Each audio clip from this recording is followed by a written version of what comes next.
Morning all of you. आज हम forest fire के बारे में बात करते हैं। फॉरेस्ट फायर जिसे आप कह सकते हैं कि जंगल में लगने वाली आग। नेचुरली आग जो लगती है उसमें जो हमारा फ्यूल का काम करता है, वो जैसे हमारी ड्राई ग्रासेस हैं, श्रब्स हैं, ट्रीज हैं, ये हमारी फ्यूल का काम करता है। और अगर वातावरण में ऑक्सीजन उपस्थित है और बहुत ज़्यादा ह्यूमिडिटी है, साथ में हमारा जो टेम्परेचर है वो बहुत ज़्यादा है, तो फॉरेस्ट फायर के बहुत ज़्यादा चांसेस रहते हैं। फॉरेस्ट फायर में जो वेजिटेशन है वो फिजिकली तो हार्म होती ही है, साथ में हमारा बायोमास भी लॉस होता है और प्लांट्स इंजर्ड होते हैं, जिससे जलने की वजह से वो बेकार हो गए। तो जो पैथोजन का अटैक रहता है वो बहुत इजी हो जाता है कि वो किस पे वो अपने लिए कोई होस्ट प्लांट इजीली आइडेंटिफाई कर लेते हैं, बिकॉज जो फिजिकली ट्री को फायर की वजह से हार्म हुआ है तो वो उनके लिए अच्छा एक होस्ट प्लांट का काम कर सकता है। जैसे हम वेजिटेशन की बात कर रहे हैं कि सिर्फ वेजिटेशन का लॉस इसमें नहीं होता है, जो हमारा फोना है, जो हमारा वाइल्ड लाइफ है, बर्ड्स हैं, बटरफ्लाइज हैं और अदर मैमल्स हैं, तो ये बहुत ज़्यादा इफ़ेक्ट होते हैं फॉरेस्ट फायर से। अब हम बात करते हैं कि फॉरेस्ट फायर की कॉजेज़ क्या है। Mostly forest fire 99% man made रहती है एंड 1% ये नेचुरल तरीके से होती है। तो नेचुरल तरीके में हमारा सबसे पहला लाइटनिंग को हम लेते हैं कि कॉज लाइटनिंग है सबसे पहला। तो जैसे कि आकाशीय बिजली जिसे हम कहते हैं, मोस्टली हमारे कोनिफर फॉरेस्ट में, हिली एरियाज में नेचुरल तरीके से जो फॉरेस्ट फायर आकाशीय बिजली के कारण लगती है वो इस तरीके से लगती है। इसमें ये बहुत ही सीरियस एक फॉरेस्ट फायर का रूप ले सकती है। वहां पर मोस्टली क्या होता है कि जो हमारा रेनफॉल है वो लो रहता है, बट जो विंड की वेलोसिटी रहती है बहुत ज़्यादा स्ट्रांग रहती है। तो इस तरीके से जो हमारी फायर है वो बहुत एक वाइड रूप ले सकती है। Next one is debris burning. जैसे मैनमेड की अगर हम बात करें, फर्स्ट तो हमारा नेचुरल तरीके से हो गया, सेकंड हमारा है debris burning.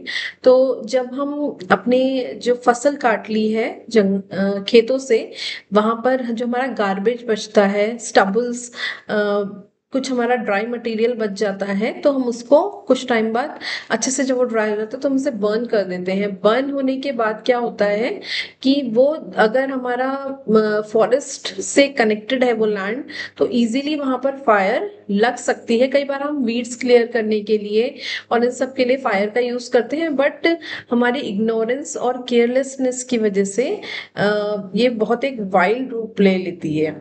Third one, smokers जो हमारे ज्यादातर रहते हैं, अगर वो स्मोक करके ऐसे ही फेंक दिया उन्होंने और ड्राई मटेरियल नीचे पड़ा हुआ है, सूखे पत्ते हैं, तो उससे भी बहुत ज्यादा एक वाइल्ड मेजर, एक ये बहुत बड़ा कॉज है। जो हम मैनमेड की बात कर रहे हैं उसमें ये सबसे बड़ा कॉज है हमारा फायर लगने का। ये बहुत ही केयरलेसनेस और इन हम इग्नोर करते हैं इन सब चीज़ों को, लेकिन ये बहुत ही बड़ा एक कॉज है। अगर हम देखें कि mostly in each year 2800 fires are causes या कॉज्ड बाय सिगरेट्स। मोस्टली ये हमारा डेटा है जो हमें बताता है कि सिगरेट की वजह से या स्मोकर से उनकी वजह से कितनी ज्यादा आग लग सकती है। नेक्स्ट हम बात करते हैं कैंप फायर की।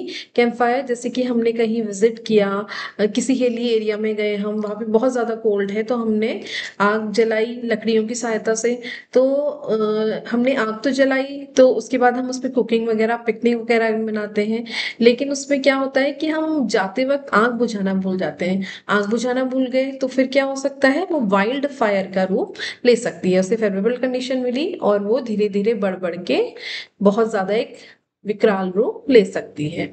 नेक्स्ट, अगर हम फॉरेस्ट फायर को क्लासिफाई करना चाहें तो forest fire is divided into 3 classes. Number 1 is surface fire, number 2 is ground fire and number 3 is ground fire. So surface fire की बात हम करें, जो हमारा ड्राई मटेरियल लैंड पे पड़ा हुआ है, लिटर है, साथ में छोटे हमारे लकड़ी के टुकड़े हैं, और जो हमारा लो लेवल का लिविंग प्लांट है, बहुत छोटे छोटे पौधे जो हैं, वो अगर उनमें आग लग रही है तो वो हमारा सरफेस फायर है। सरफेस फायर आगे चलकर क्राउन फायर में भी बदल सकती है, बट हम उसे ट्रूली क्राउन फायर नहीं कहेंगे बिकॉज वो हमारी सरफेस से स्टार्ट हुई है। तो हमारा सरफेस फायर से हमारा जो सीड है, सीड का मटेरियल है जो नेचुरल रीजनरेशन के काम आता है, वो भी हमारा डिस्ट्रॉय होता है। मोस्टली हमारा जो सरफेस फायर है वो हमारी चीर पाइन फॉरेस्ट में देखने को हमें मिलती है। नेक्स्ट है हमारी क्राउन फायर। क्राउन फायर जो हमारी कैनोपी टू कैनोपी डिस्ट्रीब्यूट होती है, जैसे जो हमारी ट्री की कैनोपी है वहाँ पर उसकी ब्रांचेस हैं, जैसे लाइकेन्स उसमें लगे हुए हैं, टॉल श्रब्स हैं, ये सारी जब इनमें आग लगेगी तो हमारा क्राउन फायर कहलाती है। क्राउन फायर मैंने अभी आपको बताया कि इजीली क्राउन टू क्राउन बहुत ही फास्ट स्प्रेड होती है और बहुत ही एक डेंजरस रूप ये ले सकती है, और ये धीरे धीरे नीचे की ओर भी बढ़ सकती है। नेक्स्ट हमारा आता है ग्राउंड फायर।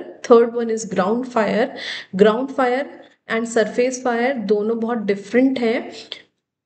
ग्राउंड फायर में हम देखेंगे अगर हमारा लैंड में ह्यूमस है और जो हमारे पिट्स होते हैं और डेड वेजिटेशन है, ठीक है, तो उसमें जब आग लग रही है तो वो हमारा ग्राउंड फायर आएगा। ग्राउंड फायर बहुत स्लोली स्प्रेड होती है और बहुत लाइट स्मोक, बहुत ही हल्के धुएं के संग ये धीरे धीरे स्प्रेड होती है, बट ये बहुत बड़े एरिया को हमारे डैमेज कर सकती है बिकॉज लिटर नीचे है, ह्यूमस भी है, लेकिन लिटर भी वहाँ पे अवेलेबल है।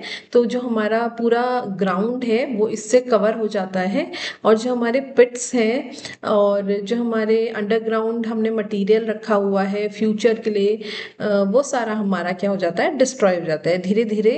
जो बहुत ही मोटे हमारे लकड़ी के लट्ठे हैं वो सारे धीरे धीरे स्लो मूविंग फायर से डिस्ट्रॉय हो जाते हैं। तो आज का टॉपिक हम यहीं पर ख़त्म करते हैं। नेक्स्ट टॉपिक में हम फिर मिलेंगे। Thank you so much.